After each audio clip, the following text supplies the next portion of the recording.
सबको इन कर दिया है बैकएंड।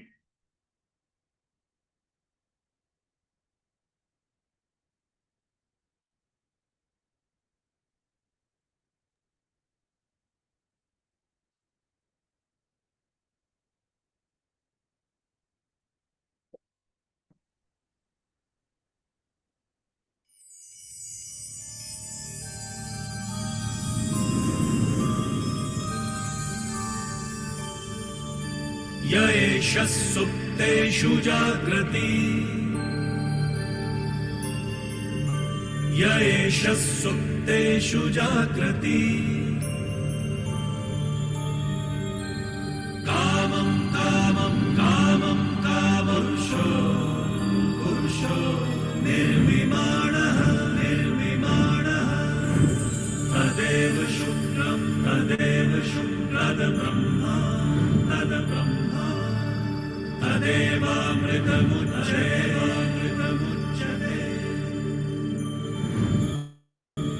तस्मिन् लोकः शतः सर्वे तदूनात्यपि कश्चन एतद्वैता एतद्वैता एतद्वैता एतद्वैता एतद्वैता एतद्वैता।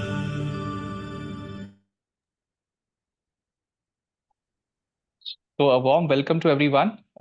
Chairman of the WRC, CA Ketan Sayya sir, Secretary of WRC, CA Jinal Savla ma'am. Today's speaker, CA Sachin Sharma sir, who would be elaborating on the topic post-registration compliances.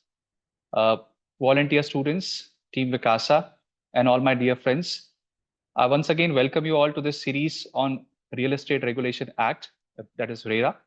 And this is the third session of this particular series, wherein we'll be covering today the details of what all things are to be done when the registration is completed. In these 2 days that we had witnessed, the first day we had witnessed the real estate sector as a whole, how it started, how RERA came into picture. Yesterday we covered the registration part, which was again very exciting. I think many of us didn't knew what exactly happens while registering a project. And today, I think post-registration, there are very critical aspects that needs to be looked at. And Sachinji, when I was talking to him, he gave me a fair bit of idea how the structure should be of this entire program. So along with other speakers, Sachinji contributed so nicely that these could be the sessions for students as well as young members who wish to connect. And he was kind enough to accept our invitation also for this program. So Sachinji, once again, welcoming you. Along with that, say heartfelt thank you to say have this particular series with us and guiding us through. Yeah, and I think I'll not take much of your time because I think the more time you get, our audience will be benefited. So with these words, I just wish to inform that tomorrow also we have another session which is on CA certification under RERA. Form 3 and 5 would be covered elaborately along with Form 1 and 2. And after this, we are launching a series on tech tools, that is Excel and Word.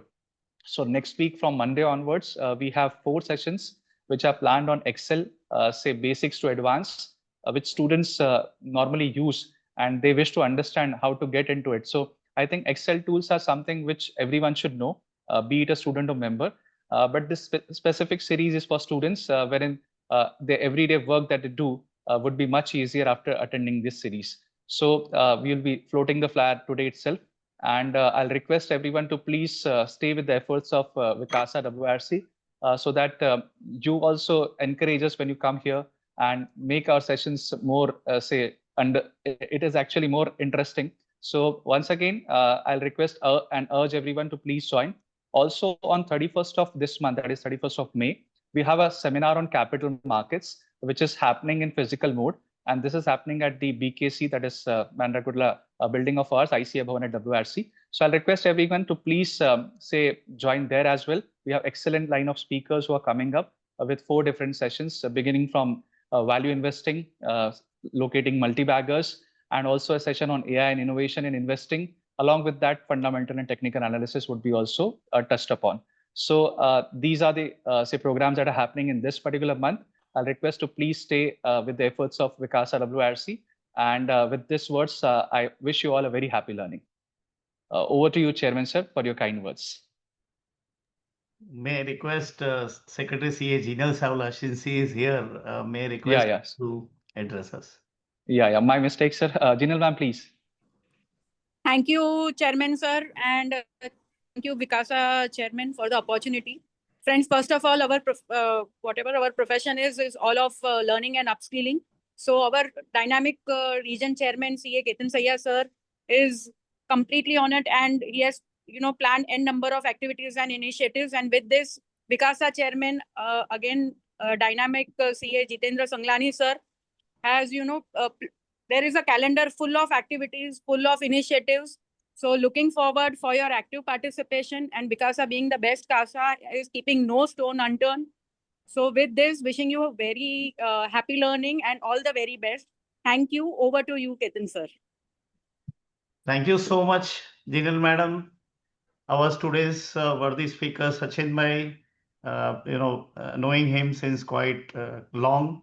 And Tanishka, the wonderful host for the day, Nishita, you always have been supportive, and entire Vikasa team led by Jitendra Bhai, very, very happy to see the entire Gyan Ganga series, has shaped up so well, and very happy. Each session is going fantastic. And equally, today's session is, very, very important. Post we do the registration of any project, what kind of compliances are to be done? We feel that okay, CA certificate is only thing, or the registration part is the only thing, but there are, quite many interesting and important compliances which are to be done once you do the registration of project. So I think that is where the technical expertise of Sachinji lies, and I think he is going to take us through that important aspect of compliances moment your registration process is over. So a wonderful program, and wishing a great learning ahead. Thank you so much, Team Vikasa, for curating this wonderful program. Thank you so much. Yeah, thank you so much, sir. And to formally introduce Sachin sir, I'll request volunteers out here to please come forward and do the honors. A very good evening to everyone. I wholeheartedly welcome you all and extend a warm and respectful greeting to each one of you present here in this amazing session in our ongoing series, aimed at deepening our understanding and strengthening our professional foundation. We are gathered here to delve into a crucial topic that often follows the excitement of business formation but demands equal attention, that is, post registration compliance. This session aims to provide clarity, guidance, and practical business owners, but also comes next after registration, from tax filings and annual returns to licenses, record keeping, and timely disclosures. Today's discussion is not only essential for entrepreneurs and business owners, but also for the professionals, students, and anyone looking to understand the legal and operational background of a successful organization. Let us make the most of this opportunity. It seems we are all set, but before we begin our journey, let's meet our pilot. I would now call upon Tanishka Soni to introduce our dynamic speaker for today's session. Thank you. Thank you.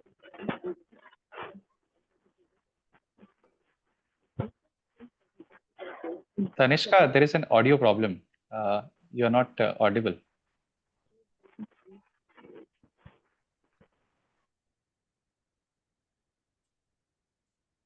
Am I audible now?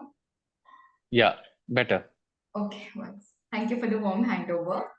Mr. Sachin Sharma possesses a wealth of experience in the real estate sector, accumulating over 15 years of invaluable insights and knowledge.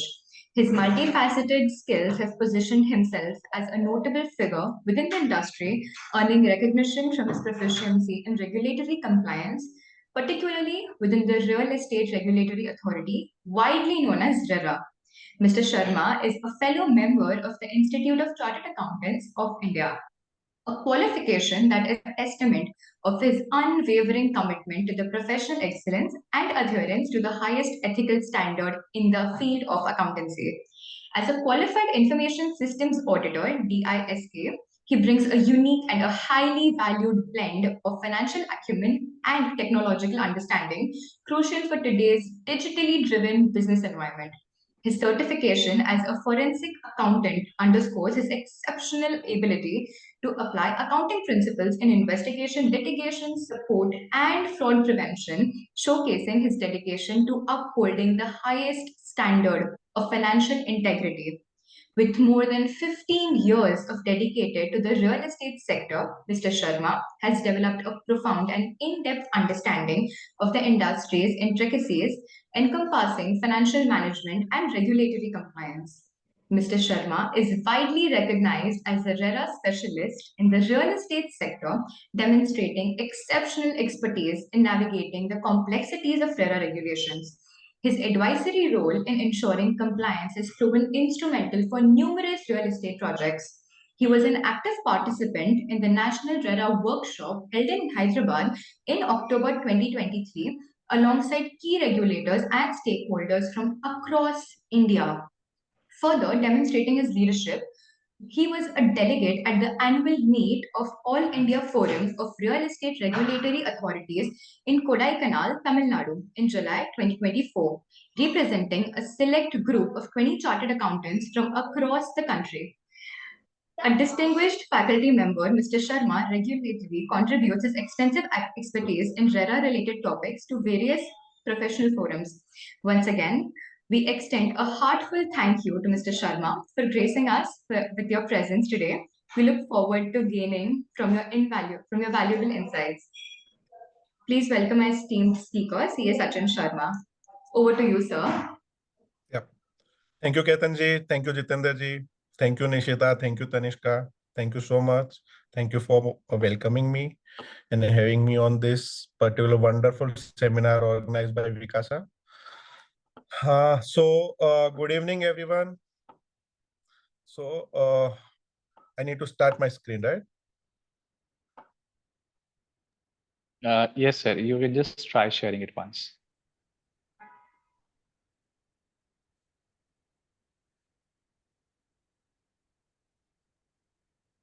Is my screen visible now?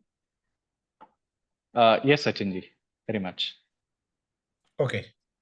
So good evening, everyone. So today we'll be discussing about the post-registration compliances. In previous today's seminar, today's workshop, you had discussed the what is RERA and then the how we can go and obtain a registration. So you must have gone through the compliances, why registration is important, that is under section 3. So as per section 3, registration is mandatory. Mandatory for whom? Mandatory for the promoter who are going to sell, market, or anyway are going to put their particular inventory and project into the market. So registration is compulsory. Without registration, no one can market and sell their project. So registration is compulsory. So now, what after post-registration compliance? What are the post-registration compliances and why they are important, and whether it's how it becomes mandatory and why it is mandatory? Okay. So first of all, why promoter is required to do regulatory compliances? So what are the regular updates? What are the regulatory compliances? Why he needs to do? So if we go by the preamble of the RERA Act, it says an act established by the Real Estate Regulatory Authority for regulation and promotion of the real estate sector and to ensure sale of plot, apartment, building, as the case may be, or sale of real estate project in the efficient and transparent manner. So when the preamble of act is putting stress on the and putting emphasis on the transparency. So for the purpose of transparency, the promoter needs to do a regular updates with the RERA authority. So now in today's session, we are going to cover section 11.1. Section 11.1 makes it mandatory for the promoter to do regulatory compliances regularly, as the section 11 gives put a burden on the promoter under section 11.1. It is mandatory for the promoter to do some regularly and periodical compliances. What are those compliances? First of all, after getting the login ID password, he needs to create his he needs to update. But once he obtained the registration certificate, he needs to update regularly compliances. But it starts with a quarterly updation of the project, and then what are the quarterly updates? So if we divide the whole updation and regulatory compliances into some how and where it needs to be updated, then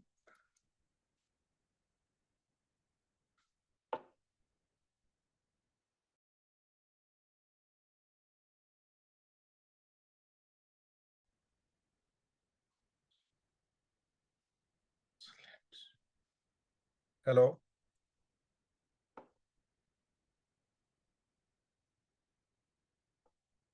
Hello.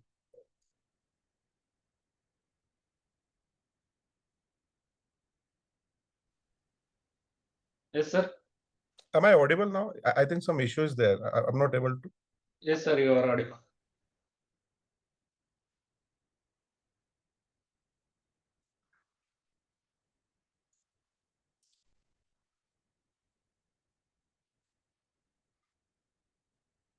So okay, so let's start. So if we divide the whole post-registration compliances into three different segments, we can divide the compliances into three different segments. One is the periodic compliances. So periodic compliances are the compliances which get triggered periodically. So if it's annual compliances or half-yearly compliances, or if it's a quarterly compliances. So when we say it's a periodic compliances, so annual compliances is having Form 5, and quarterly and in quality and assurance certificate, that is Form 2A. So these forms you are going to get these forms are going to be covered under the fourth session, that is tomorrow. So I'm not going to cover these forms like in detail the forms. So this particular slide will be covering and will be discussing what are the compliances, and these compliances will be discussing in detail in next slides. So if we say periodic compliances are the annual compliances and the quarterly compliances. So annual compliance is having Form 5, that is the RERA audit, and Form 2A, that is the quality and assurance certificate to be issued by the engineer of the project. Second, when we say quarterly compliances are the regular updation of the project. So regular updation, Form 1, that is architect certificate. Architect certificate give details of the progress of the project, like what are the percentage of the activity which promoter has completed about the project, like excavation, construction, then flooring, and etc. These are the number of activities. This form is also going to be covered tomorrow. Form 2, that is the engineer certificate. Form 2A is also an engineer certificate, but Form 2A talks about the quality and assurance, whereas Form 2 talks about the amount incurred on the construction of the project. Then Form 3, that is a CS certificate, where promoter gets the withdrawal limit. So it is also called as a withdrawal certificate, but Form 3 is to be issued by the CA.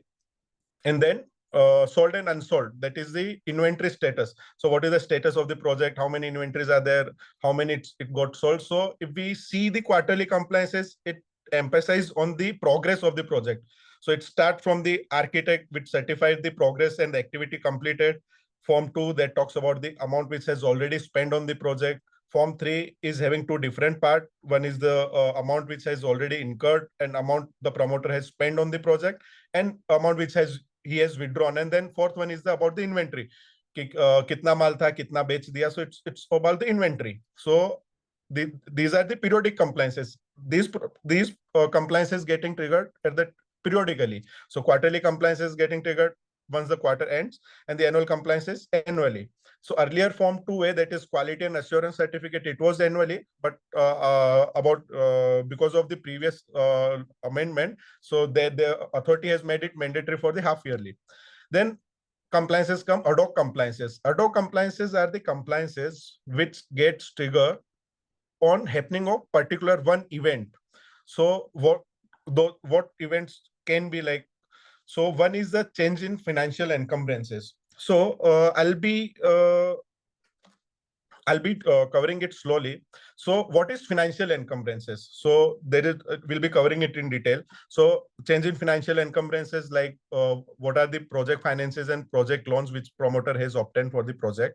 And if there is a change in the project finances, then there is a change in financial encumbrances and promoter needs to update these compliances. Then there is a change in litigations. If there is a change in legal litigations, then promoter needs to update the compliances. We are going to cover all these activities separately in upcoming slides. Then at the time of completion of the project. So once project gets completed, so promoter needs to do some compliances. These compliances can be completion of the project, and if project is not completed, then we need to apply for the extension. So extension are two type of extension. One is a extension under section 6 and an extension under section 7(3). So extension under 6 nowadays authorities are not giving, but yeah. So at the time of completion, either if the project is completed, promoter needs to do the completion formalities. If the project is yet to get complete, then he has to apply for the extension. Then compliances will get triggered at the time of majority of the unit booked and sold. Then compliances at the time of revision of the sanction plan. Then there comes correction applications. So correction applications are the applications. So at the time of registration, which you had covered yesterday, so at the time of registration, you provide some details to the authority. Details are like bank details, details about the boundaries of the project, details about the FSI of the project, details about promoter, details about few constitution of the promoter. So if there is a change, so we need to update to the authority, and we need to let the authority know that these are the changes which has happened in the project, and we need to update that. So if there is a change in bank account, we need to do some correction applications. If there is a change in FSI, we need to apply for the change in FSI. We'll be covering what is FSI and everything will be covering in the next slide. If the change in project cost, so we need to apply in the project cost. If there's a change in the name of the project, address, etc., so we need to apply for those. And there are few other compliances which promoters do, like deregistration. Promoter has obtained the registration, but due to some reason he's not doing the project. He wants to deregister the project with the authority. So deregistration compliances are there. Then transfer of the rights of the project is one compliance, like promoter A is doing XYZ project, and now promoter A wants promoter B to take over the project and do the further activities and do the completion of the project. That it comes under transfer of the right of the project. Then complaints, if there is a legal litigations with the allottees and between the promoters. So the there are compliances with respect to complaints, legal litigations. So let's start. So let's start from the annual compliances. So what are the annual compliances which promoter do is Form 5, that is the annual audit. So the content of annual audit, so I'll not be covering each and every part of the Form 5 because we are going to cover in detail the Form 5 in tomorrow's session. So in annual audit, which makes it mandatory for the promoter to upload annual audit of the project, that is Form 5, before 30th September, within 6 months from the end of the financial year. The basic content of Form 5 is amount which he has collected from the allottees and amount which he has withdrawn from the bank account. So, when we say amount collected and withdrawal, so let me just give you a clarity how RERA works and what RERA exactly expect from the promoter. Sorry. So why there is a 70% account, 30% account, 100% account? So why authority wants this? So let's say what was the situation before when RERA was not there? So there was a act, MOFA, Maharashtra Ownership of Flat Act. So MOFA, there was no control and restriction on the promoter to utilize the fund. So how promoter was utilizing those, like if he's collecting 100 rupees from the customer, he was free to use it wherever he wants to use it. So after coming RERA makes it mandatory for promoter to use 70 rupees out of 100 rupees strictly for the project, and 30 rupees he's free to use wherever he wants to use. So if RERA assumes, or maybe like authority assumes, that there is if considering 30% profit margin, then at least 70% of the amount collected from the allottee should be utilized for the project only. So if promoter deposits 70% account into a designated separate bank account, and if he wants to withdraw any amount from this 70% account, he needs 3 certificates. That is Form 1, Form 2, and Form 3. That is, one is by architect, second one is by engineer, and third one is by CA. So what these three professionals certifies is like architect says that, okay, these are the percentage of the activities that promoter has completed with respect to the project. Engineer certify these are the this is the amount which he has spent on the project, and CS certifies from the engineer he compares the engineer certificate and then books of account, like, yeah, this is the amount which he has utilized for the project, and now he can withdraw this amount from the designated bank account. Suppose he has spent 10 rupees for the project, so he can only withdraw up to rupees 10 from the 70% account. So the to protect the interest of the allottee and to avoid the situation where project gets stalled because of the siphoning of the fund. Over trading, there are promoter who do over trading, like the collection of the project one they utilize for the project two. So if there is no sale in project two, so project one का पैसा project to में चला गया, project to में तो cell नहीं, इसलिए project to automatic बंद हो गया, and project वन का पैसा साइफन हो गया, तो project one also gets stuck. So in order to avoid this situation, RERA makes it mandatory for the promoter to utilize the project money collected from the allottees of this project for this project only. So 70%, at least 70% amount, they makes it mandatory for the promoter to utilize for that project. So when I say annual compliances is majorly audit is majorly focusing on these compliances, like whether 70% is being deposited into the RERA designated account or not. So annual auditor of a promoter certifies for that particular project that, okay, yeah, so I have checked and verified the books of accounts, and I have got the conclusion that 70% of amount collected from the allottee is being deposited into the RERA account. And what next he certifies that not only the 70% amount he has deposited into the bank account, withdrawal from this account is also as per the guideline, or like as per the guideline and the process which RERA has laid down, that is withdrawal as per the certificate issued by the CA. So annual audit is basically focusing on the collection is as per like 70-30 or not, or utilization of the 70% account is for the project or not. So Form 5 is basically a comment on this particular structure which is there on the screen. And what are the half yearly compliances? Half yearly compliances are the Form 2A. Form 2A. What is Form 2A? Form 2A is a quality and assurance certificate. Was this process there? Was this process there before RERA? No. So when MOFA was there was no particular process about. There was no situation where promoter was under the compliance burden that आप बताओ कि whether the quality is as per the basic standard of the industry or not. So Form 2A के अंदर में engineers, who is the engineer of the project, who take care from the day-to-day activities that these are the quality and assurance standard which promoter is maintaining. So as under Form 2A, he reports the quality and assurance of the project. So this Form A part, in detail, this Form 2A will be getting covered in your tomorrow's session. So I'm just giving you a brief idea about the forms, and about the other activities we'll be covering in detail. Now comes quarterly compliances. So what is quarterly compliances? As I said, Form 1 is a part of quarterly compliances, where percentage completion, percentage activities, architect certify that these are the activities which promoter has completed for this particular project and the buildings therein. So this Form 1 you will be covering in tomorrow's session, so I'll not be covering it in detail. So I'm just giving you basic idea. Form 1, architect certifies the activities completion.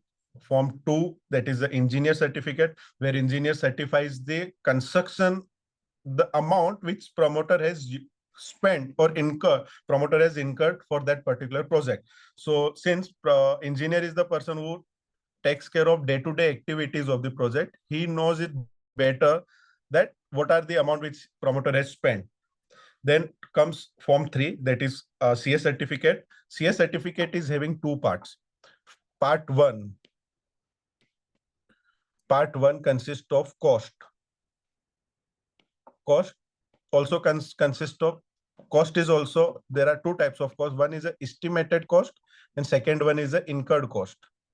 So when I say estimated cost, so this estimated cost is promoter estimate at the start of the project that this is the estimated cost to complete the project. It can be 100 crore, it can be 200 crore, it can be 300 crore XYZ amount. So promoter certified at the start of the project that this is the cost I'm going to incur for the project. The second part of the cost is the incurred cost. So what is this incurred cost is like this is the part of CA certificate. So incurred cost is the cost which promoter has already incurred on the project. So when I say incurred and spent, so incurred and spent means amount जो P&L में debit हो चुका है. So there are the situation where suppose promoter needs to place an order for a lift is costing around 2 crores rupees. So promoter wants to issue an advance along with the purchase order that this is the advance of 50%, that is 1 crore rupees.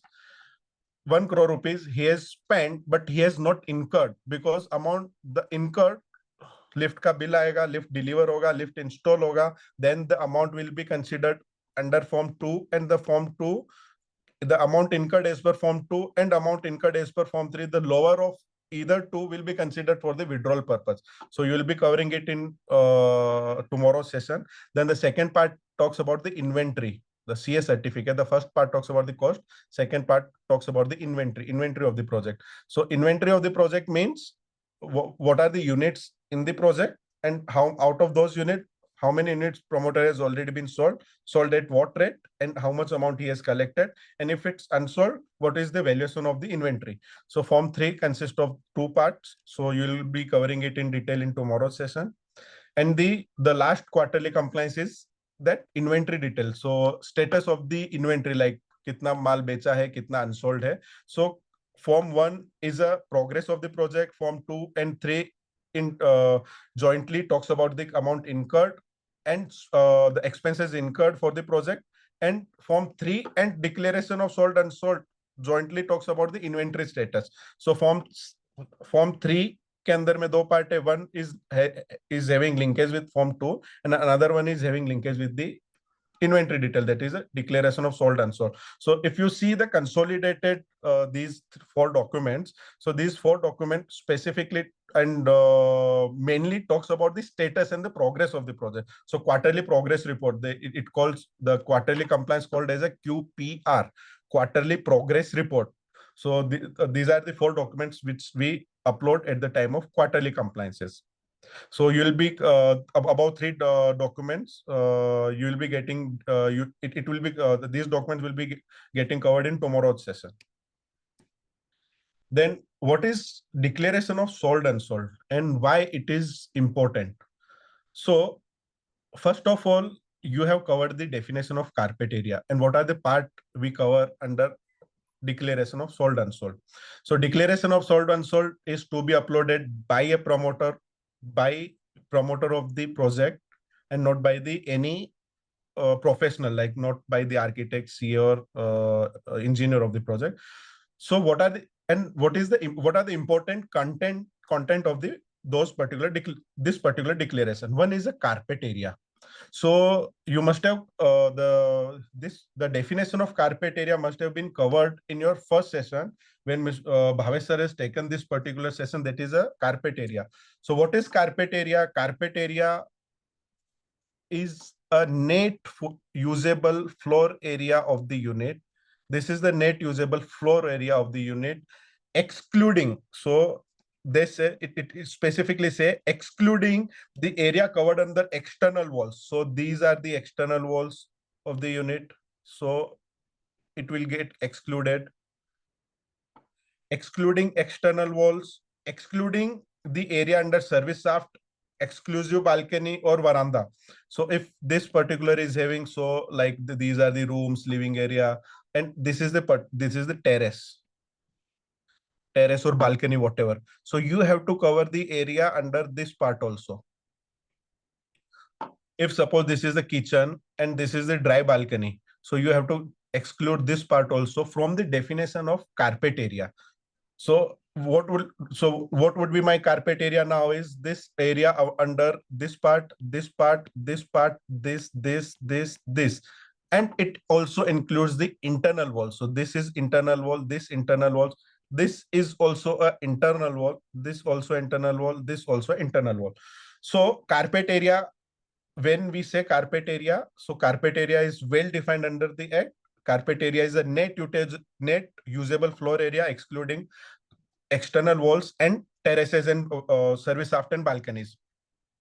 And it also excludes the enclosed balcony. Enclosed balcony is going to be a very technical definition for now. So this is the under UDCPR, like this was under the local sanctioning authority.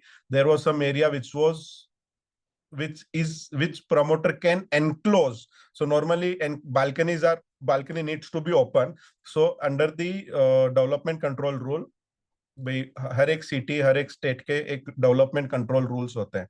Like following those rules only you can develop the city. Like ऐसा नहीं है कहीं पे भी कितनी भी बड़ी building बना दी, कुछ साइड मार्जिन नहीं है, कुछ भी नहीं है. सो कितना साइड मार्जिन होना चाहिए, what is the permissible height, how much construction you can do on a particular size of the plot. To control all these activities, there is a development control rule. So in the previous development control rule, this enclosed balcony concept was there. Now the UDCPR. So what the situation before UDCPR is? UDCPR is Unified Development Control Rule of Maharashtra. So this Unified Development Control Rules is applicable for whole of Maharashtra, whereas the development control rule was development control rule city wise issue होते थे. Like Pune का development control was different from the PCMC का जो development control rule होते थे, तो वो city wise होते थे, डिस्ट्रिक्ट वाइज होते थे. तो यूडीसीपीआर के अंदर में क्या हो गया, महाराष्ट्र ने पूरे state wise uniform. Hello hello. So UDCPR के अंदर में स्टेट वाइज उन्होंने यूनिफॉर्म कर दिया पूरा. तो मैं हेलो, स्टूडेंट्स को जो ऑफर हो रहा होगा.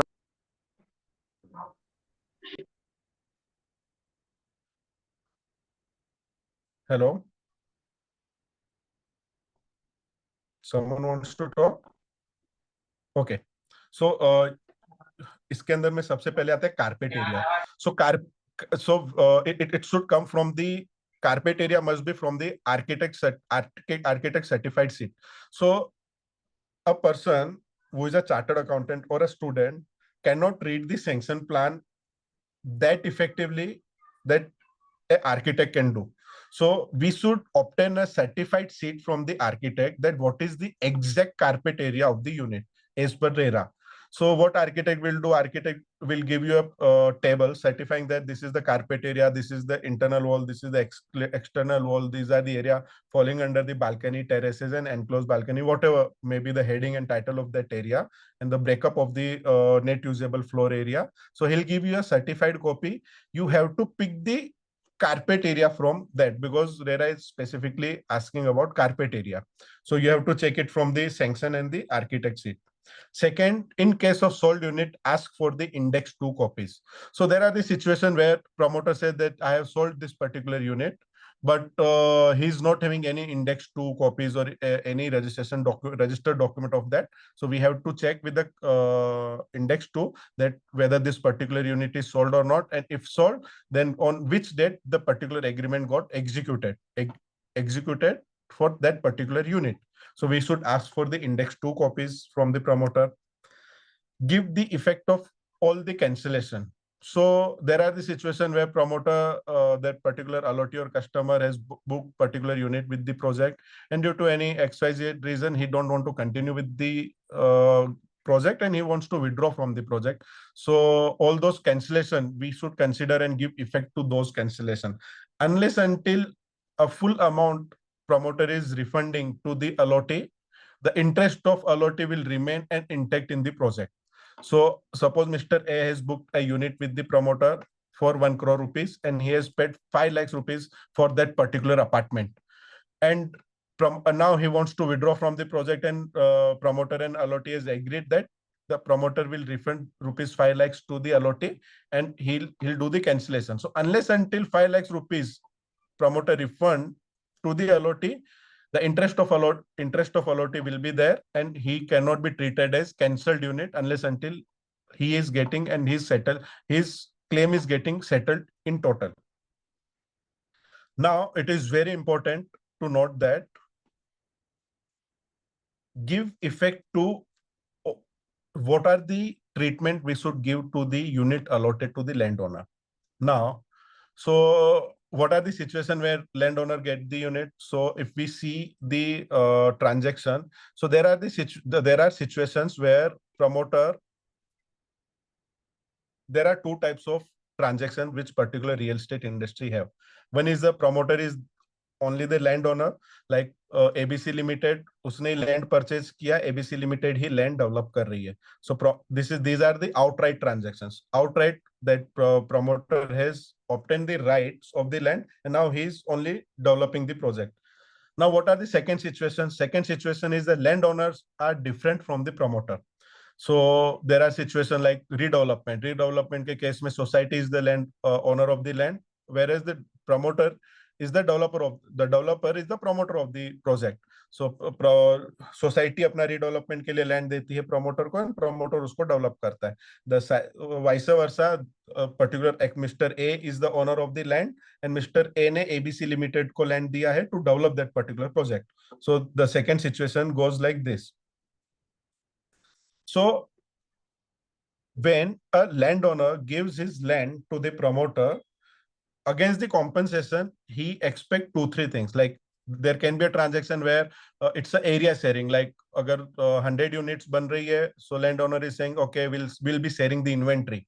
So agar 100 unit ban rahi hai, 50 units will be shared by the promoter will share it with the landowner, and 50 units he'll keep it with himself, and he'll be selling that 50 units in the market. So this particular type of transaction called as an area sharing transaction. Second type of transaction is a revenue share transaction. Revenue share transaction where promoter doesn't share the inventory and right of inventory with the landowner, whereas he agrees that, okay, whatever will be the revenue from the project, we'll share between ourselves. So suppose he sells the particular unit for 1 CR. So if the ratio is 50-50, so landowner will get 50 lakhs rupees and the promoter will keep the 50 lakhs rupees with him. So these are the transaction called a revenue share transaction. So area share transactions में GST complications है. GST revenue share transaction के अंदर में GST का उतना issue नहीं है जितना इश्यू रेवेन्यू शेयर ट्रांजैक्शन के अंदर में. रेवेन्यू शेयर ट्रांजैक्शन के अंदर रेवेन्यू शेयर ट्रांजैक्शन में उतना GST का इश्यू नहीं है जितना एरिया शेयर ट्रांजैक्शन में. एरिया शेयर ट्रांजैक्शन में क्या होता है? GST on the area allotted to land owner shall be paid at the time of completion or allotment whichever is earlier. So if I say completion or allotment whichever is earlier means अगर promoter ने बोल दिया कि these units are being allotted to the landowner, so it will be treated as amount units already unit allotted to landowner. Now the GST on the area shared with the landowner shall to be paid at the time of allotment. So now what usually this type of transaction are being taking are getting take our promoters are taking care is, सबसे पहले एक land लेके एक land owner आता है, बोलता है इसके ऊपर 2 बिल्डिंग बनने वाली है. I am just giving you example. Out of this 2 building I will return building A, you are free to sell building B. Now me taking care and keeping building A with me will amounts to the allotment. So what I'll do, I'll not do the allotment on paper, but मैं ऐसा mention कर देता हूँ, it's a 50-50 area share transaction and building A I'll not be keeping it with me. You mentioning the building A at the time of uploading declaration of sold unsold, you declaring that building A landowner has kept or promoter has allotted to the landowner will amounts to allotment, and GST वाले उसी time पे आपसे GST मांग लेंगे. So if the allotment is not on paper and if allotment is not there, but still if you're showing it as allotted, then GST department may ask and it may bring the attention of the GST department. Now, in case of booked apartment, check the compliance of agreement to sell. So what RERA says that what are the function and duties of the promoter is, promoter cannot accept more than 10% of the amount, 10% of the cost of the unit from the allotee without getting agreement to sell register. So ये compliance क्या बोलता है? If unit 101 आपने 1 करोड़ रुपए में बेची है, तो you cannot accept more than 10 lakhs rupees from the allotee without registering the agreement to sell. You cannot accept. So there are the situation the investor. So what investor usually do is like GST stamp duty, because registration will attract the 7% stamp duty and 6% in rest of the Maharashtra, Mumbai, Pune, Nagpur. The stamp duty rates are 7%. So in other state, another cities, the small cities, the stamp duty rates are 6%. So if the investor comes to the promoter and says, okay, 1 crore rupees, just take 90 lakhs rupees from me right now, and 10 lakhs rupees I'll be giving you at the time of possession. So promoter cannot accept 90 lakhs rupees without agreement registration. So he has to register the unit with the registrar, and then he can only accept the amount more than 10%. So if we are showing it, any particular unit is having amount received more than 10% and agreement to sell is not registered, ask promoter to register it ASAP, because it amounts to non-compliances. Now let's cover the ad hoc compliances. What are the ad hoc compliances? So there is one more situation which has not been covered under this is MAHADA. So it's an affordable housing scheme, MAHADA scheme. So what MAHADA scheme में क्या होता है? MAHADA के अंदर में inclusive housing scheme बोलते हैं इसको. Inclusive housing scheme, any promoter who is developing a project of particular size or more than a particular size has to keep some units in that particular project for in MAHADA purposes. So what if suppose there are 100 units, out of 10 units he should allot it to MAHADA. So MAHADA के अंदर में ये 10 unit की list MAHADA को देता है. MAHADA based on the lottery system allot these 10 units to the 10 different people who is filling the maybe lottery, and what is the process, what maybe the process is. So they fill the lottery, and based on the lottery they allot these 10 units to the allottees of the MAHADA. So if you have received any letter from the MAHADA, consider those units as a sold, irrespective whether you have received any amount or not. So let's cover the ad hoc compliances. You will be covering the form 1, 2, 3 and declaration of sold and unsold. Sold and unsold, part of sold and unsold will be covered in your tomorrow's session. So I'm not covering that in detail. So what are the ad hoc compliances? So let's go to first compliance, that is financial encumbrances. So when I say financial encumbrances, what does it mean? So you might have covered at the time of you have covered it in yesterday's session that promoter needs to upload a declaration of financial encumbrances. So what is financial encumbrances? Like any financial loan which he has taken for the project. So financial encumbrances, suppose a project promoter has obtained a loan of rupees 100 crore from SBI. If promoter has taken a 100 crore loan from the SBI, he has reported this 100 crore loan to the RERA at the time of registration. So if there is a situation where promoter is thinking that 100 crore is not sufficient to complete this project, he approached and he reached out to the SBI and asked that, please revise my limit to 120 CR. This can be a situation, or there can be a situation where he's saying he's approaching to HDFC Bank and he's saying that, okay, give me 100 crore loan or 120 or whatever may be the situation. This can be the rate of interest can be the reason, service facility can be the reason. If there is any kind of change, if there is any new loan, suppose at the time of registration there was no project loan, now after the registration he is obtaining a new loan from the any financial institute, it amounts to change in financial encumbrances. If there is a change in any loan, will amounts to change in financial encumbrances. 100 crore का 120 हो गया, 100 करोड़ का 100 करोड़ ही है लेकिन SBI to HDFC हो गया. This amounts to change in financial encumbrances. और closure of the loan, 100 crore लिया प्रोजेक्ट को उसने, प्रोजेक्ट के मिड में based on the if the out of the collection of the project he has close or may be from out of his own contribution he wants to close the loan of 100 crore rupees. All these events will be covered under financial encumbrances. So if you are doing compliances of the promoter, and if you are coming and if you are seeing that particular any this kind of events are getting triggered, immediately you have to inform it to RERA authority. So how you are going to inform it to RERA authority? So there are few documents and few declarations through which you can update it and let the authority knows that these are the changes in financial encumbrances. First, ask for the mortgage deed. So mortgage deed is a document executed between a registered document executed between the lender and the borrower. In first instance, between the SBI and the ABC Limited, who is the promoter of the project, that कि ये 100 crores का मैंने आपको loan दिया है and I have mortgaged your land and the receivable of the project to secure my 100 crores. So ask for mortgage deed. So if there is a change, there will be revision and rectification in the deed.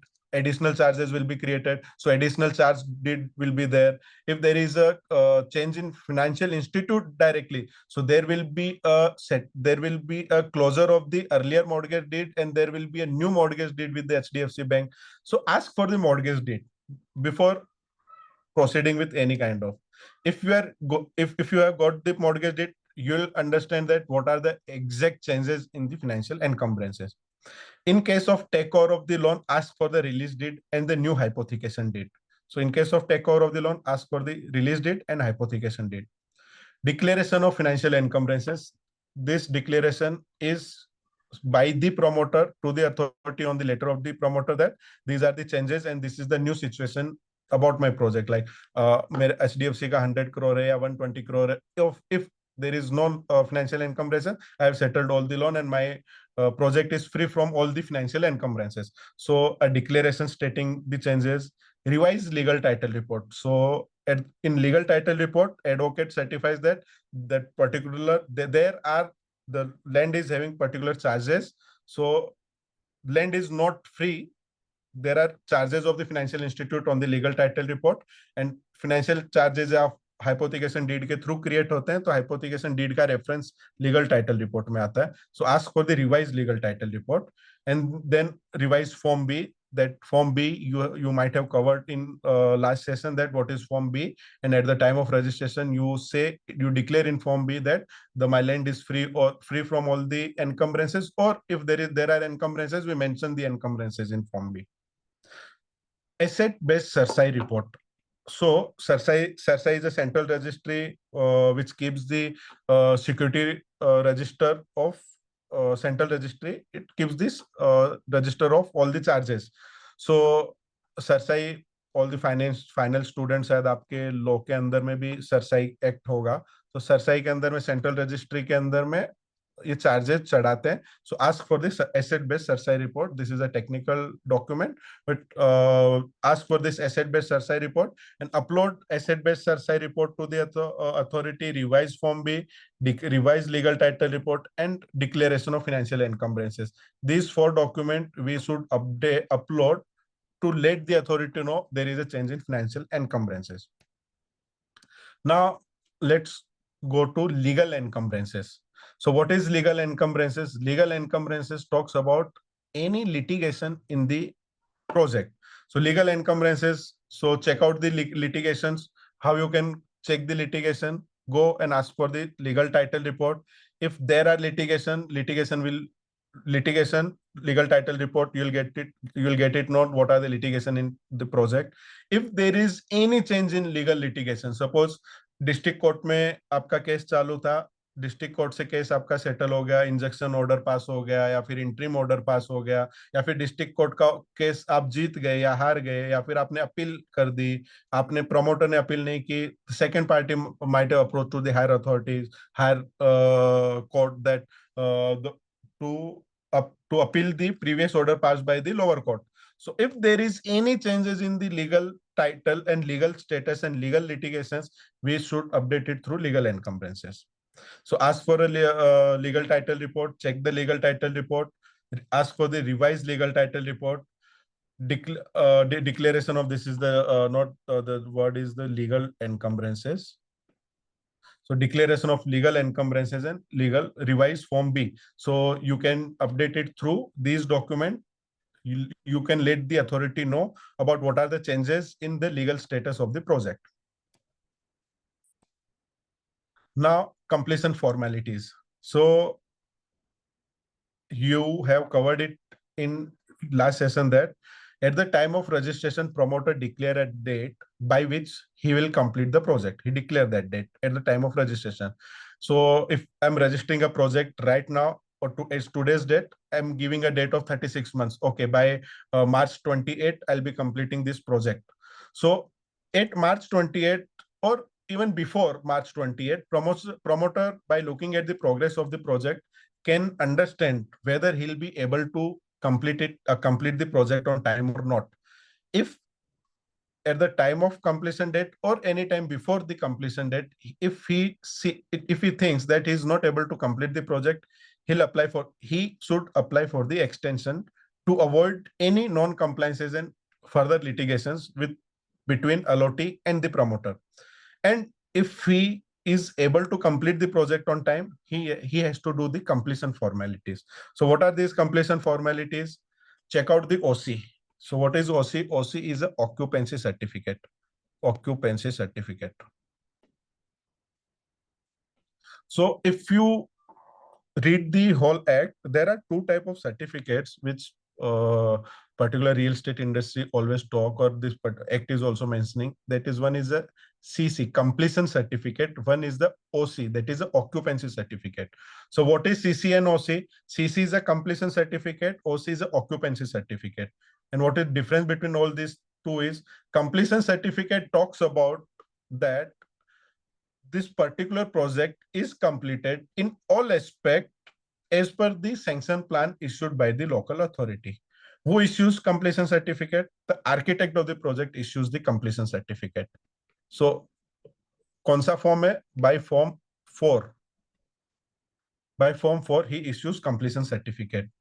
What is occupancy certificate? Even though my project is completed in all aspects, but what about whether this particular project is habitable or not? क्या कोई बंदा इसमें रह सकता है क्या? क्या ये रहने लायक है क्या? इसमें पानी का कनेक्शन है क्या? इसमें बिजली है क्या? ड्रेनेज है क्या? एसटीपीज है क्या? डब्ल्यूटीपीज है क्या? WTPs, water treatment plan and all, or whether इसके अंदर में drainage is connected with the drainage line or not.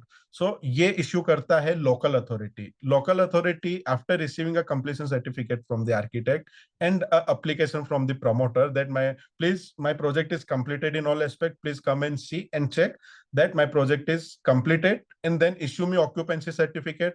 Unless until you promoter is having OC of the project, even though project is completed, it will not be treated as completed project.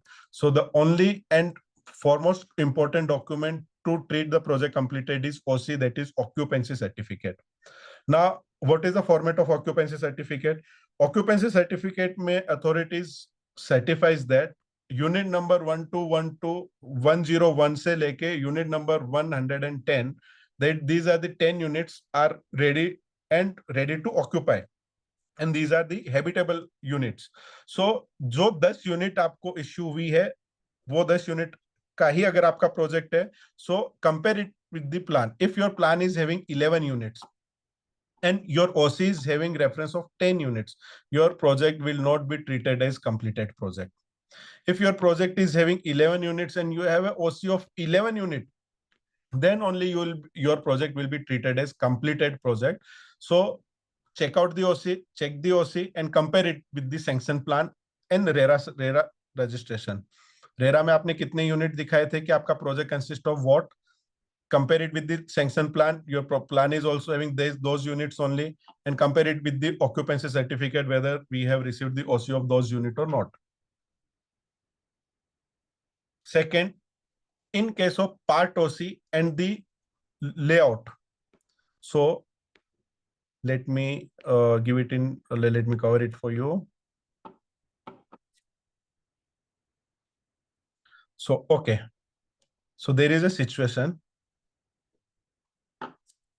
This is the large layout of the project. It consists of 4 buildings. So at the time of registration process, you have covered that promoter is free to register this whole project. The project consists of 4 building.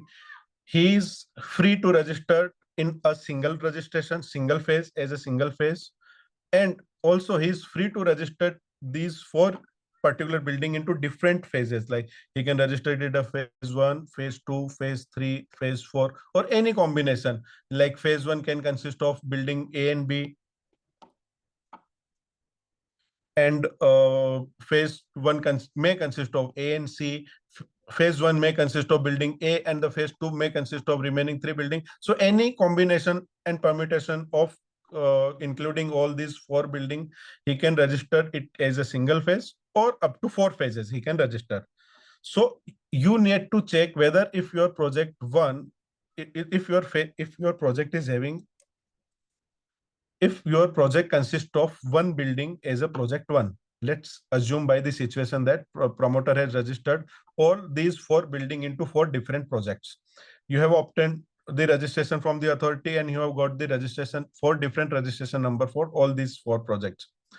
RERA treats all registered project as a separate identical project. So separate entity, separate project from different from each project. So project A अगर एक building है तो ये एक project will be treated as a separate identifiable project, and उसको as a separate project identity मिलती है.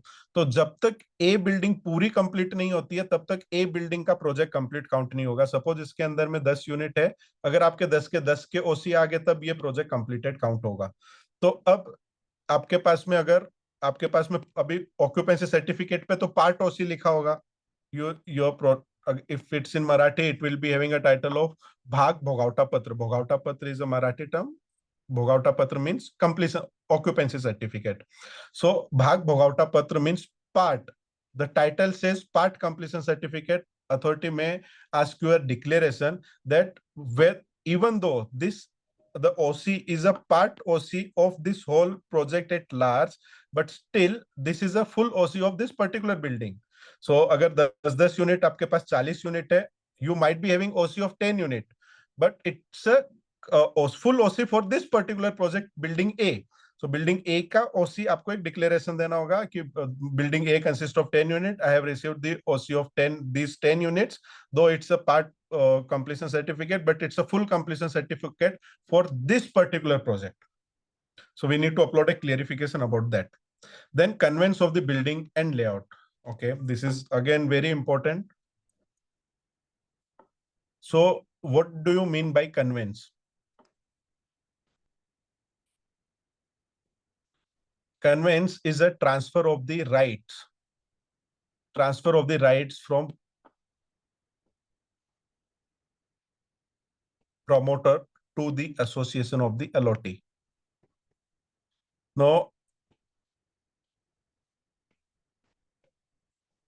Now, if my project consists of 4 buildings, building A, B, C, D, my project consists of 4 buildings. All the allottees, all the building are having 10 units.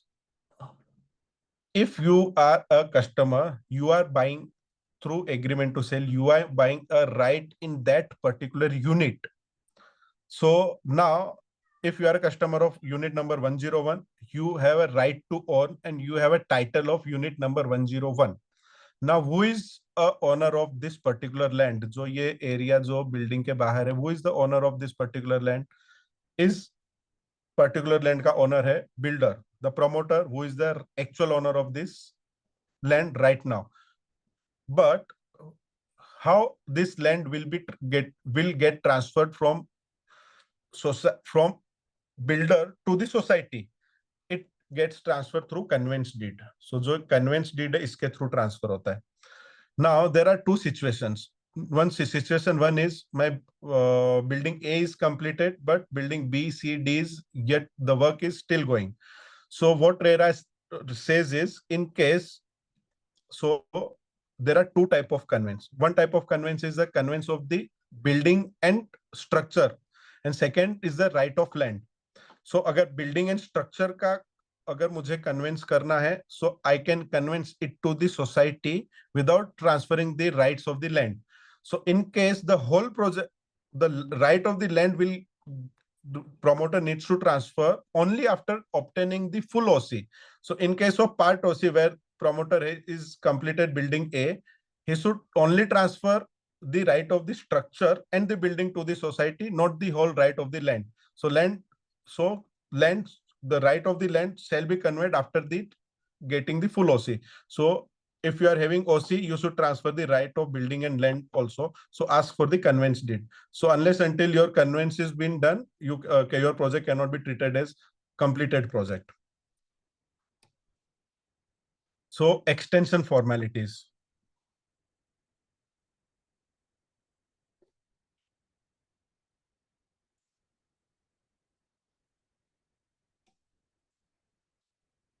So I have covered it in the previous slide that what is why when extension get triggered is if promoter is unable to complete the project on given timeline. So if at the time of registration you have mentioned the date that 31st March 2028, I'll complete this project. And due to any reason whatsoever, if promoter is unable to get the OC of the project before this date, promoter is bound to apply for the extension of the revised completion date. So as per act, promoter was free. What was the situation before Neel Kamal High? There was one judgment passed by the Bombay High Court in case of Neel Kamal Realtors that before the Neel Kamal Realtors, RERA act बोलता है promoter can apply extension up to only 12 months. So he can extend this date up to 12 months under section 6.3, section 6.2, section 6.3. He can apply for the extension of 12 months.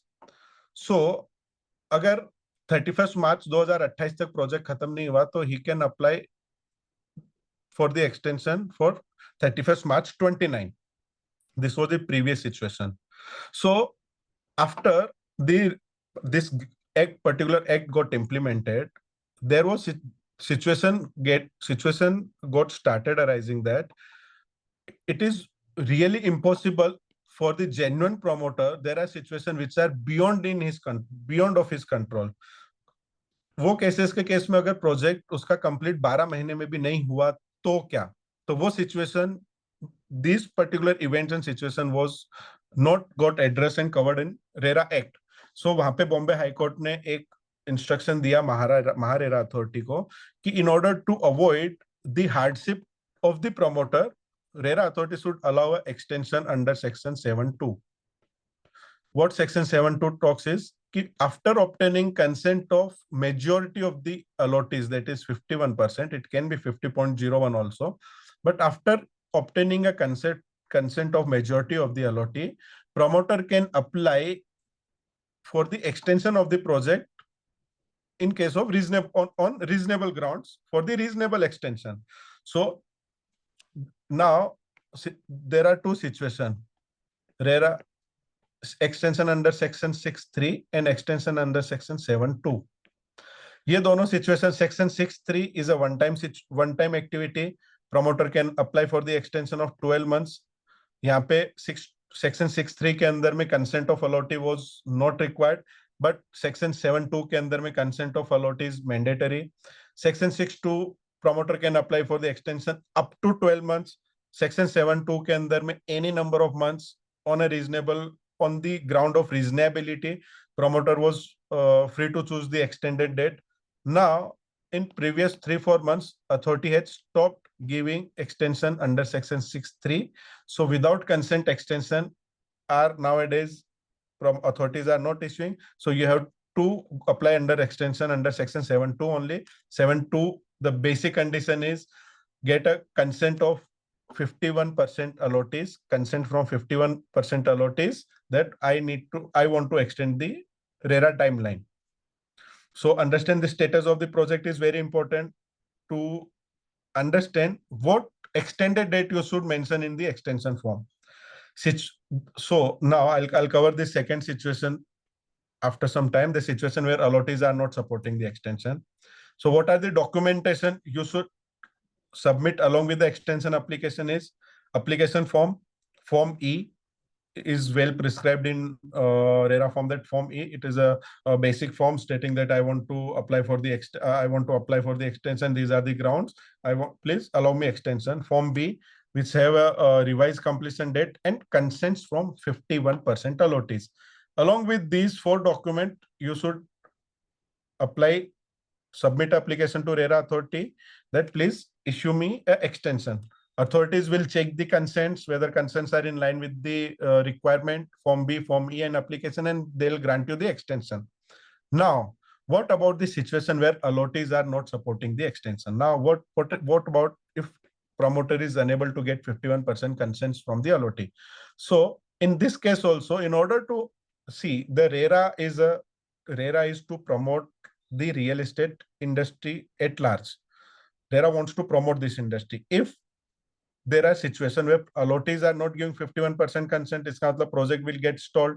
If project gets stalled, promoter will not be able to complete it. Promoter will not be, if the registration get expired, promoter will not be allowed to advertise the project. Promoter will not be allowed to collect the money from the allottees. So project ruk jayega. So in order to avoid this hardship and a project to get stalled, RERA has issued one circular saying that though promoter is not having 51% consent in place, he can still apply for the extension with the available percentage of the consents. And based on the case-to-case basis, authority will give you a personal hearing where the allottees who are not giving consents will have to explain the authority that why a promoter shall not be allowed extended date. Simultaneously, promoter will also explain to the authority, these are the grounds. Considering these grounds, I should be allowed a extended date. So considering this date and this situation, authority will grant you extended date and will get an extension certificate after submitting all this document and verification of the document. Revision of the sanction plan. Any question? यहाँ तक है कुछ you want to cover any questions? So I'll quickly go through the questions. One is Shankran has asked, are these forms 1, 2, 3 needs to be uploaded in RERA portal? And is it for public view? Okay, yeah. All these forms should be uploaded to RERA portal, but only Form 1 is a public document. Form 2 and Form 3 is not a public document because Form 2 and Form 3 talks about the cost and amount he has collected from the individual customer. So this is this is not a public for public. So Form 1 is a public document. Form 2 and 3 is not a public document. So net user. So next question by Sankran only. Net usable area leaving the walls, will it be shared to the allottee? Say with a wall of 1200 square feet.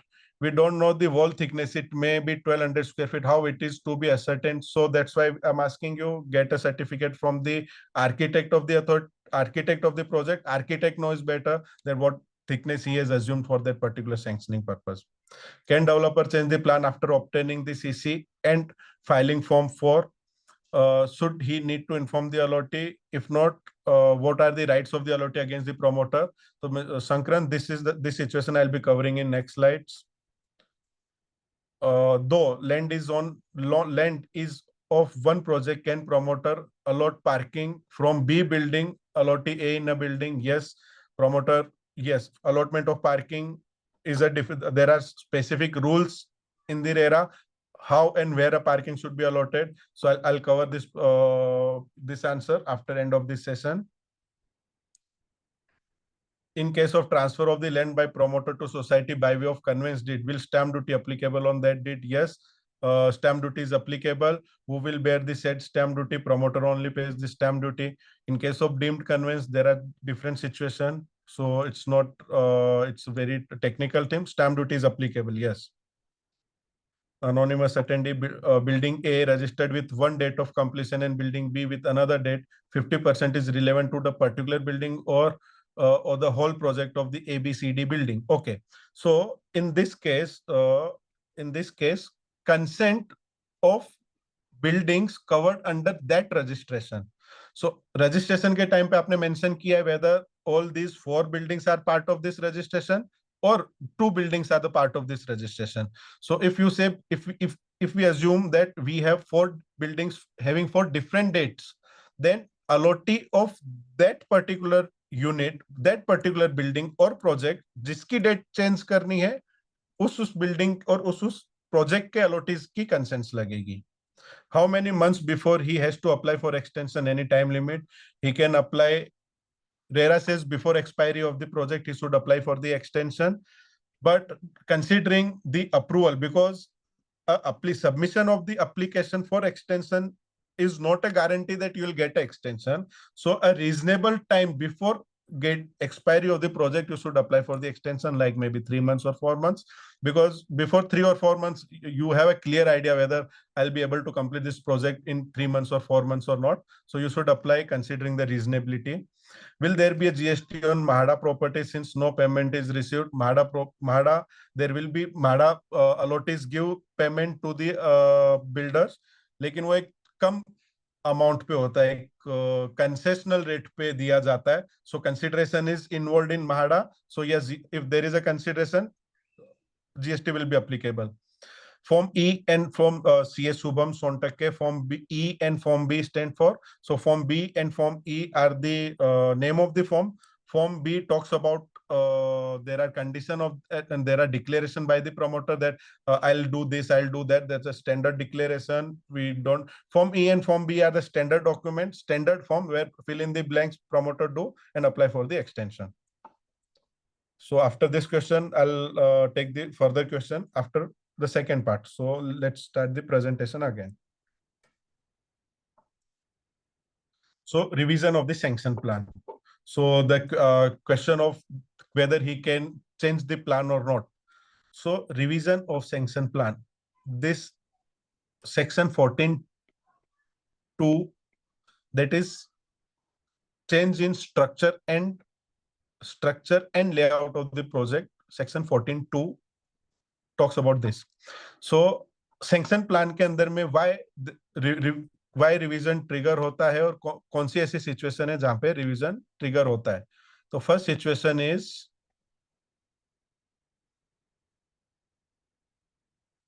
okay. कोई भी promoter, in order to sanction a particular building, suppose this building consists of, this is a particular building, this consists of multiple floors. This is floor 1 to floor 20. So in order to sanction these 20 floors, promoter needs to pay development chalan and various payments to the local authority in order to get a sanction of 20 floors. And trust me, in order to get a full sanction of a particular building, the amounts are very huge.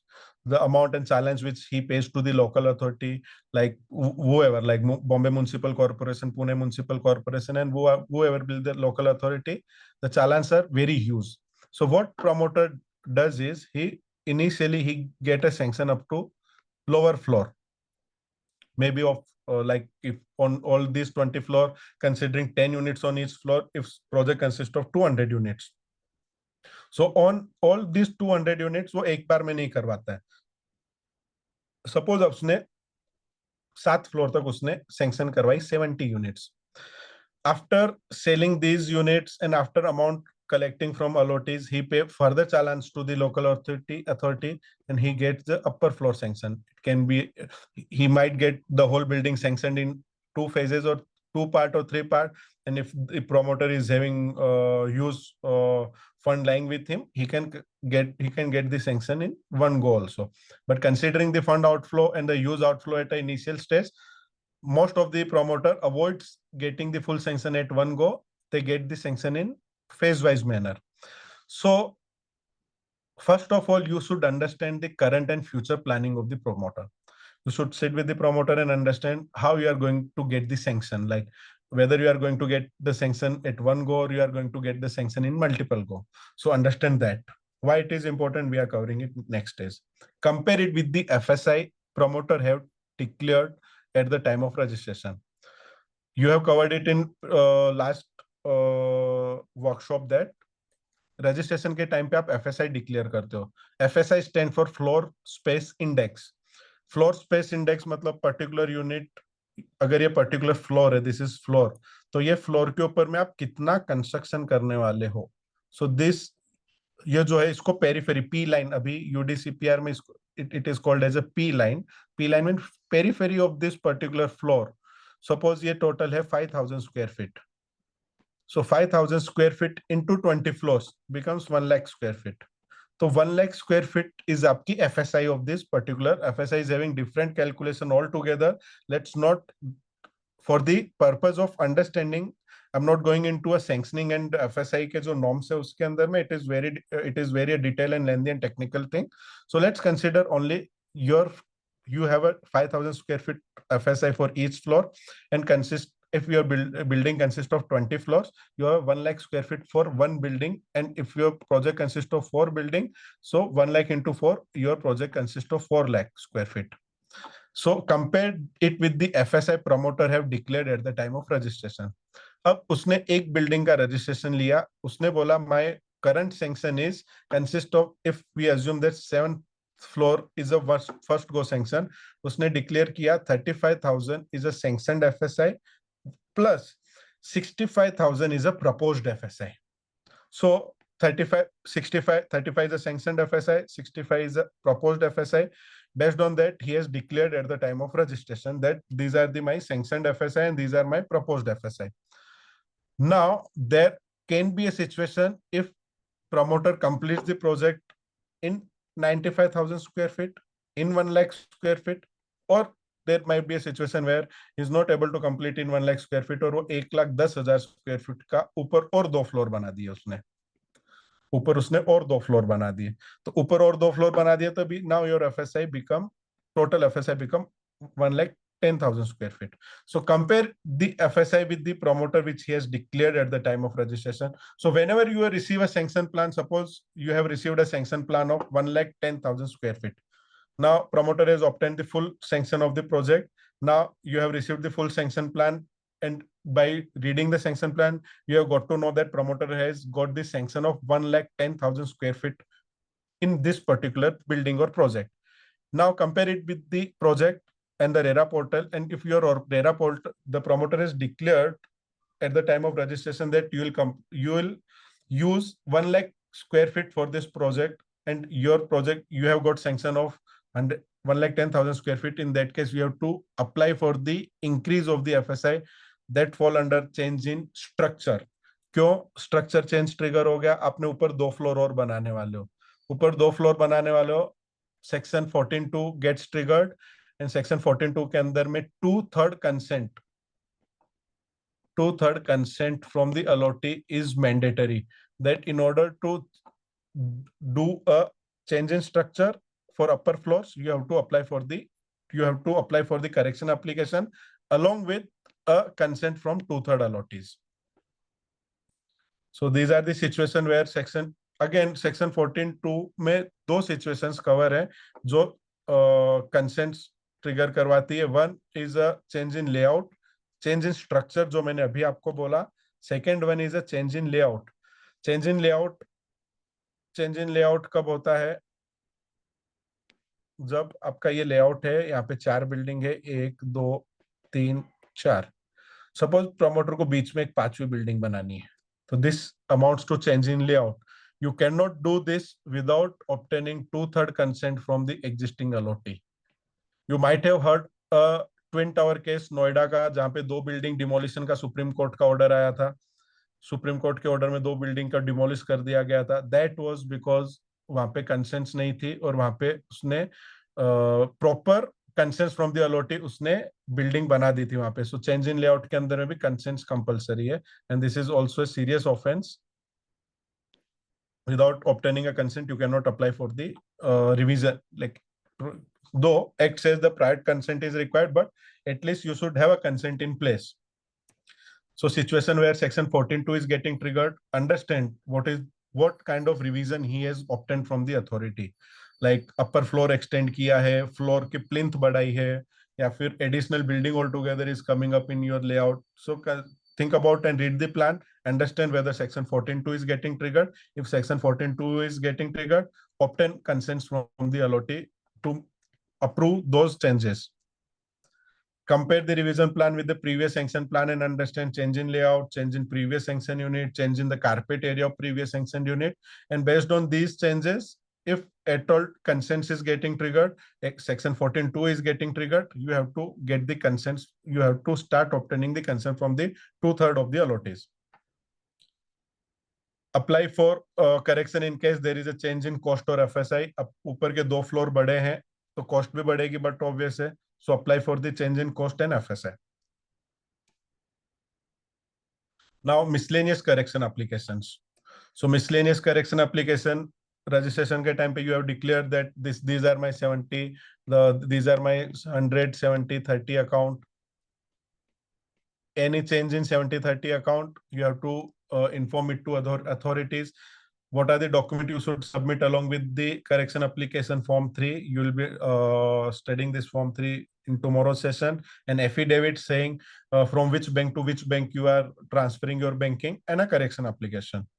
For change in FSI, if there is a section 14.2 is getting triggered, you have to submit the consents also. If there is a change in estimated project estimation cost, you can change the estimate, because estimate promoter do at the start of the project. So there may be a situation where he has estimated that 100 crores would be sufficient to complete this project, and during the project he understands that 100 crores is not sufficient. He'll complete it in either 90 crores or 110 crores. So either the situation, he has to apply for the project change in estimated cost. Other correction applications like change in project name, project address, etc., he can do it through correction applications. Project deregistration. So act के अंदर में there is no provision to deregister the project. There is no provision in the act and Maharashtra rules that how a project can be deregistered. To give effect to deregistration, authority has issued one order number 42, 2023. By this order, promoter has introduced one concept, that is deregistration. So deregistration is possible. आपने project register किया है authority के पास में, आपको complete नहीं कर पा रहे हो या नहीं करना है, and for any reason you want to deregister the project, you can do it. You can do it the whole project deregistration. You can deregister the part deregistration also. Like suppose your project consists of two building A, building B. You have registered in a single phase. You have registered both building under same registration. So you can deregister either building A, either building B, or both the buildings. So what is the condition? What are the conditions to deregister? The first one, there should be 0 allottees. You cannot deregister the project which has allotee, या like आपने 3 offices या फिर 3 flat बेच दिए, लेकिन अभी आप बोल रहे हो नहीं मुझे रेरा में नहीं रहना है. नहीं, if there is allotee, RERA will applicable to you, and you have to comply and follow all the compliances. So there should be a zero allotee in case you want to deregister. If you want to register part of the project, like building A deregister करना है, फिर building B deregister करना है, so that particular part should have no allotee. So if your building A is having 100 units, you have sold 90 units, but building B is having 100 units and you have not sold any unit, and there's 0 allottees. So you can deregister building B. So in case of a multi-building layout, a part deregistration is also possible, but that particular part should have a 0 allotee. Second, in case of cancellation, all the rights of the allotee should have been settled. Like building B के अंदर में 100 unit है, but promoter has sold 10 units to the allottees, but वो 10 के 10 unit को cancel करके उनको पैसा refund कर दे रहा है, तो उसके पास 0 allotee हो जाएंगे. So in case of cancellation, right of allotee should be settled. तो अगर 10 लोगों से उसने 1-1 करोड़ करके 10 करोड़ लिया है, तो 10 करोड़ अलोंग विद इंटरेस्ट जब तक वो रिफंड नहीं करता, तब तक वो प्रोजेक्ट डीरजिस्टर नहीं कर सकता है. 2/3 consent from the existing other part of the project. B building deregister करना है तो ए बिल्डिंग की 2/3 consent is mandatory. It is not a online application. Like इससे पहले अपन ने जो भी चीजें देखी थी, everything was through a online process, through portal. But deregistration is a offline application. We should mail all the documents to the secretary along with 2/3 consents, and there are annexer A, B, C as standard format. Standard format is there. Along with the standard format and consent, we should mail it to the secretary of the Maharera, and Maharera secretary will transfer the case to the legal wing of the Maharera. Legal wing will scrutinize all the document and will check whether this particular part to be part or the full project to be deregistered or not. Transferring of the rights to the promoter to the third party. So promoter A is a promoter of particular project, wants to transfer his rights to Mr. B now, promoter B now. So for any reason, XYZ reason, promoter don't want to continue as a promoter of that project and he wants to transfer the project. So this can also be taken care. उसके लिए भी particular order 24 आया था 2021 में. So through by following that particular process we can do the transfer of the project also. So सबसे पहले transfer के लिए ये देखना है कि what does not amounts to transfer, and other than that everything amounts to transfer. So what doesn't amount to transfer? The first one is the internal change in shareholding of the promoter. Promoter एक partnership firm है या फिर private limited है या public limited है. Public limited के case में तो उसके शेयर्स ऑनलाइन ट्रेड होते हैं. In case of partnership, mister A and mister B is 50-50 partner in particular company, particular firm, and wo internal shareholding, and now they are bringing to another partner in the firm, or they are exiting and other two partners are coming. Just there is a change in internal shareholding. It will not amounts to transfer. Second, conversion of one entity to another entity. Partnership firm getting converted into LLP into private limited, or vice versa. The conversion of entity shall not be treated as transfer.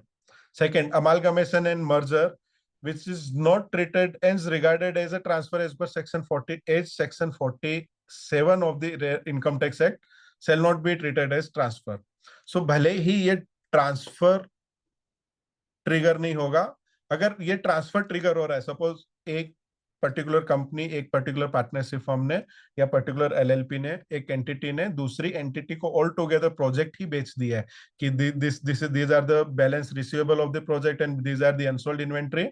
You sell the unsold inventory, collect the amount from the inventory which has been sold and amount receivable, and do all the pending work, and you take care of the project. That will treated as a transfer of the right. 2/3 consent of the allotee of the project is mandatory if you want to transfer the project from party A to party B. This is also offline application, and this also we need to secretary. Secretary will analyze the application, and based on the application, he'll pass an order and will approve the transfer.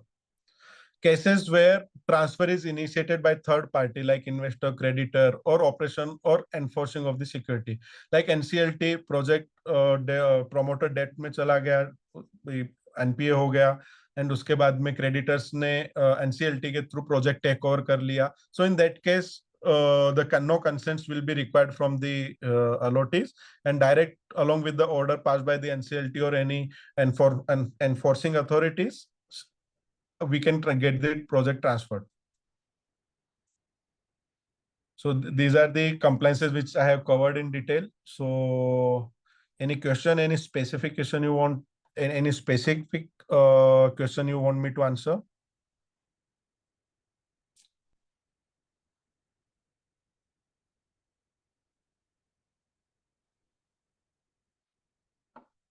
Okay, so question and answer.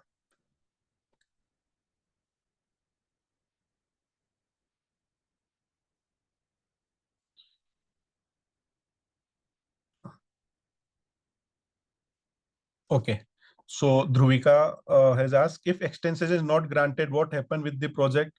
What about allotee money in that case? Okay, so if your project got expired, project will be considered as a lapsed project, and promoter has not applied for the extension, or in the cases where authority has not allowed him the extension, in that case, the project will be treated as not registered with the authorities. He cannot advertise, he cannot collect the money from the allottees, and he cannot do any marketing activities for the project. And what about the money of the allottees in that cases? Allottees, if there is a situation where promoter is unable to complete. So there are two situations.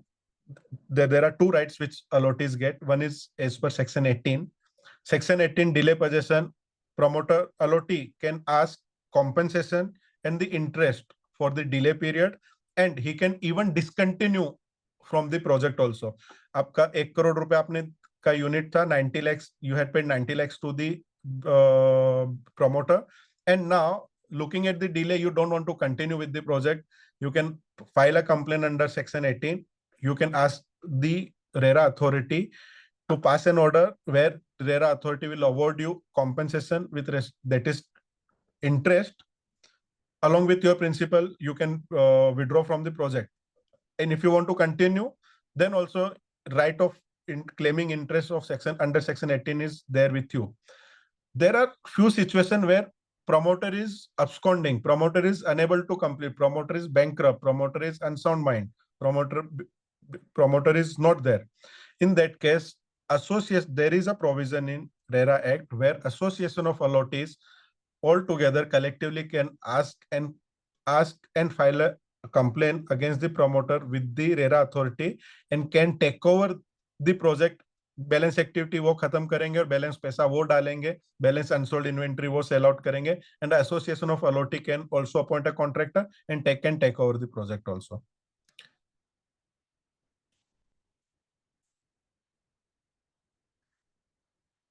Now, can developer change the height? Okay, let me stop the presentation now.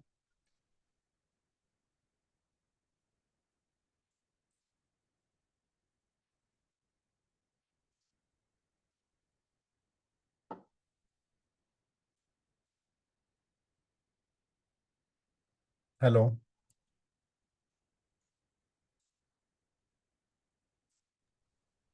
Yes, sir, you are audible. Okay.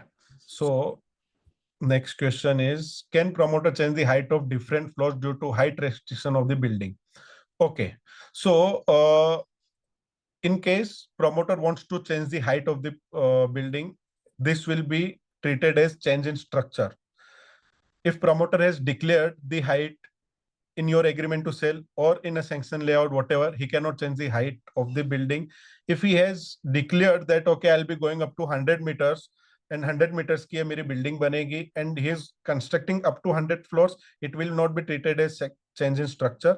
And if he is going beyond 100 meters, it will be treated as change in structure, and consent under Section 14(2) will be triggered.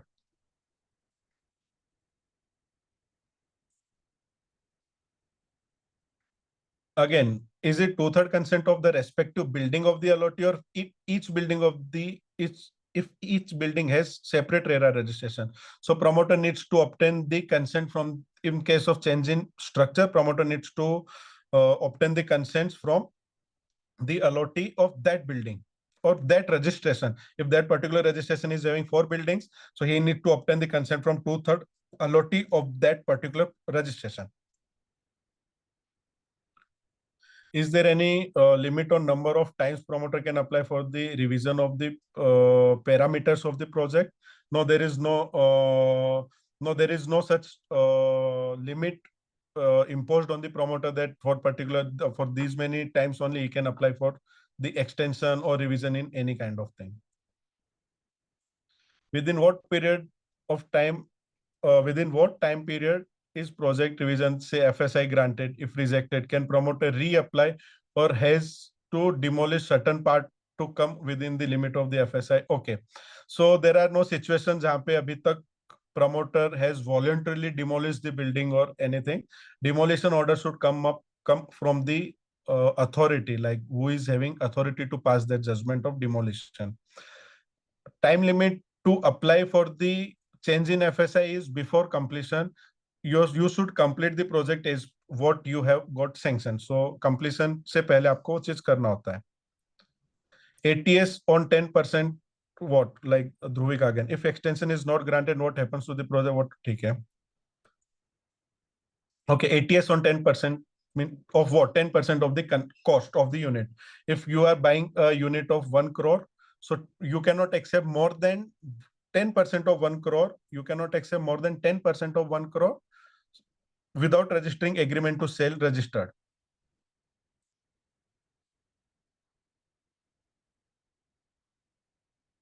Any more questions on RERA real estate, any specific?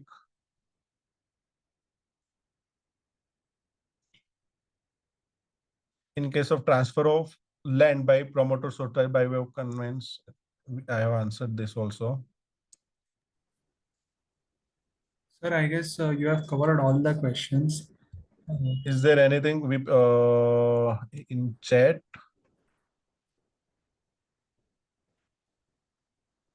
Will there be a GST on MADA? I have covered this. What if in case there were a lot promoter registered, different building registered as separate RERA project is different society who shall maintain the common area among with these societies, whether any higher authority be registered amongst these society. Okay. So in case of Cooperative Society Act, there are two concepts a society can be registered. One is a single society, where under single society promoter transfer all the society, all the land and everything. There are situations where promoter registered the society into multiple societies. Like for building A, he registered different society. For building B, building C, building D, he registered different societies. So in these case, there should be a apex society who will be the main holding societies of these minor societies. So the land right will be with the apex society and the structure right will be with the minor society. So minor society will be having a ownership of the structure of that building, whereas the apex society will be having ownership of that particular whole layout, whole land. And who will maintain the common areas? The common areas falling under the society or the particular building will be maintained by the building, and the common areas of all buildings will be maintained by the apex society.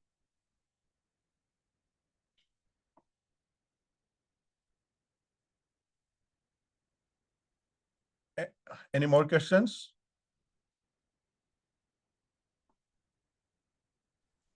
Sachin sir, I think the deliberation had been excellent. The question and answers, I was actually listening, although there is something going on here, but still listening. An excellent session, sir.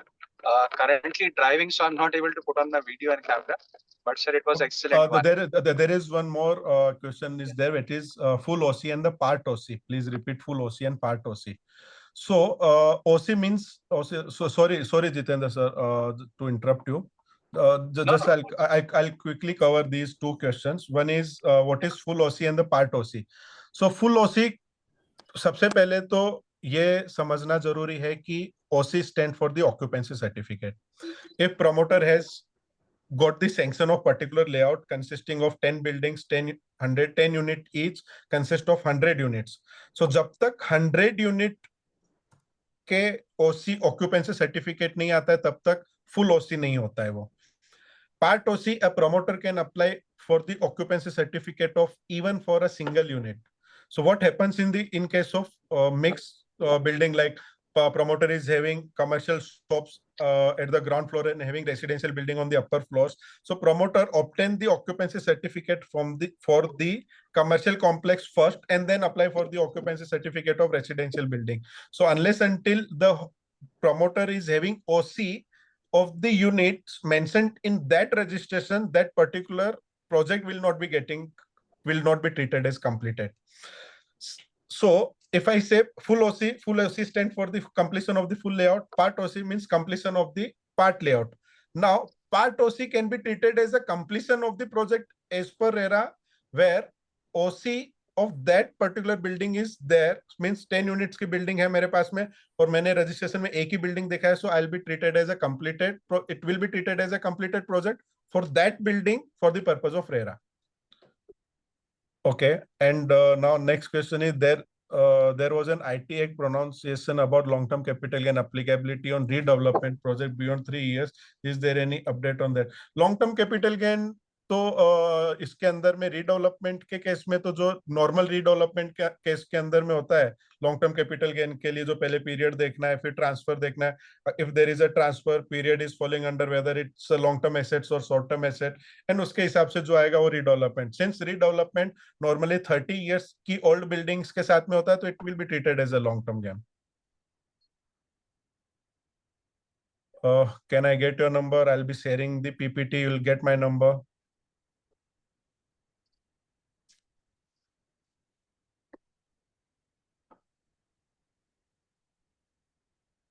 Can you repeat the completion process? That is what needs to be done once project is completed. Okay. So once your project is completed, you have to do upload once. You have to upload the completion certificate with the authority. You have to upload the society formation. You have to update the authority that you have incorporated the society. तो अब society incorporation करो, completion certificate upload करो, that is by the architect, then occupancy certificate upload करो issued by the local authority, and upload the conveyance deed where rights of the land or building, as the case may be, is been transferred from the builder to or promoter to the association of allotee. So these 4 documents are mandatory to consider your project as a completed project.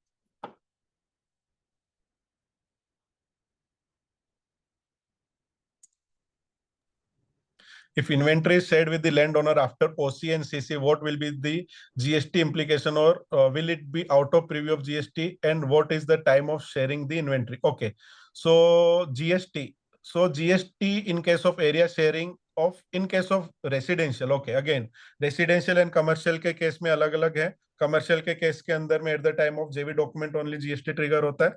In case of residential building at the time of OC or allotment, whichever is earlier is a trigger point where GST needs to be paid.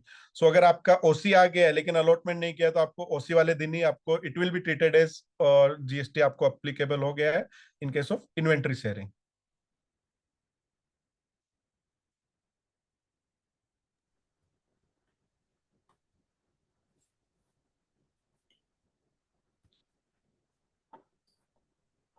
So shall we treat it like a complete no more, since no more question is coming? Yes, sir. I guess we have covered all the questions so far.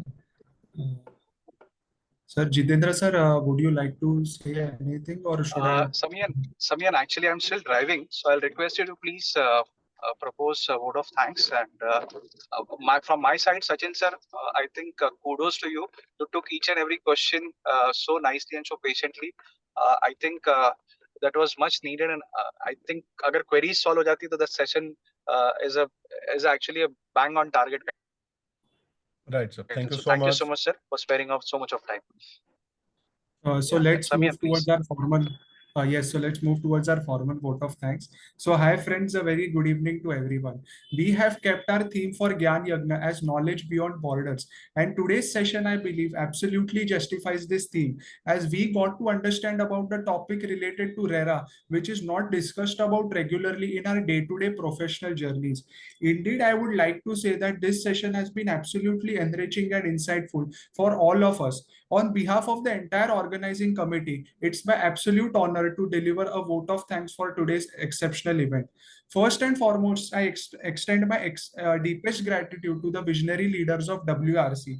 Thank you to CA Ketan Sayya sir, Chairman of WRC, for your constant encouragement and for championing initiatives that empower the next generation of chartered accountants. In absentia, a heartfelt thanks to CA Piyush Chandak sir, Vice Chairman of WRC, CA Jinal Savla ma'am, Secretary of WRC, and CA Fenil Shah sir, Treasurer of WRC, for their valuable contributions to our student fraternity.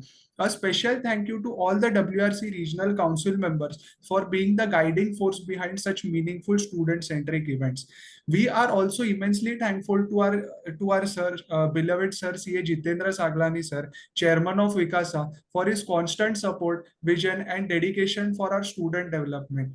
Now, to the star speaker for our today's session, CA Sachin Sharma sir. A heartfelt thank you to you, sir, for your brilliant and deeply informative session on post-registration compliances. Your ability to simplify the concepts and present them with such clarity is truly commendable. We are very grateful for the practical insights you shared and the valuable knowledge we are now going to carry forward in the future.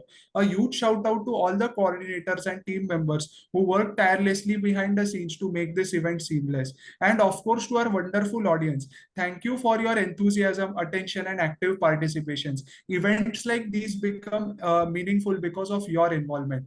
Let us now move forward, enriched by today's learning. In continuity of the Gyan Yagna series, we have a seminar on 23rd May, that is tomorrow, on CA certification form 1, 2, 3, and 5. So looking forward to seeing you all tomorrow. Thank you to everyone once again and wishing you all the very best on your journey ahead. Thank you, sir. Thank you, everyone. Thank you, Samian. Thank you so much Thank you. for Thank nice you. speaking VOT. And Sachin bhai, thank you so much. Wonderful Thank session. you, sir. Thank you so much, sir. Thank you so much. Yes. Do come to WRC anytime when you are available. Definitely, sir. I'll be visiting, sir. Thank you.